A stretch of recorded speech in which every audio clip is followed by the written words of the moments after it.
He has been away for 46 years, 25 of them spent in Canada, while the other 21 have been spent in the United States. My name is Majanja Walukalia from Kakamega, Lupao Market. Meet 67-year-old Timothy Majanja Lukalia. A few days earlier, he had sought to speak to the Kenyan media, saying he was in a predicament. When we arrived for the interview, we found him living in squalor in a poor Atlanta neighborhood. And so we asked him what the issue was. I cannot travel nowhere. I'm stuck here. No.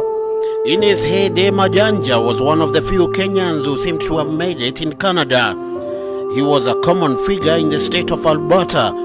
And in his own words, he had made it, or as they say, he had it all together. I came through Canada. I live in Canada. I work in Canada. He even joined the prestigious Canadian Mounted Police Squad, where he was the only black officer. He later ran for political office in the city of Calgary. I ran for the city of Calgary, Canada, in Alberta.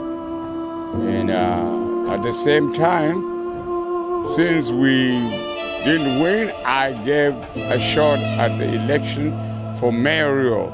And even though he lost, his name earned itself a slot in the history of Canadian politics. North America was a frontier that I ventured into it. And unfortunately, I wound up in hell. He says he lost all his documents which he had deposited with a bank that has since wound up its operations. I lost my driver license, which was the only thing that I was making because I was doing my own work, and that thing brought me down. And therein lies the genesis of his tribulations. According to him, now all he has left are memories and a picture or two to keep them alive. You know, when you don't have an ID, you are nothing. So you can't get nowhere without identification. What is it that you would like the Kenyan embassy to do for you? If they can help me, just give me another new passport and I'll forget the other one. If they can help me to get them out, it would be nice. Then you'll be able to travel to home. You go home and see your people. Yeah. Thank you.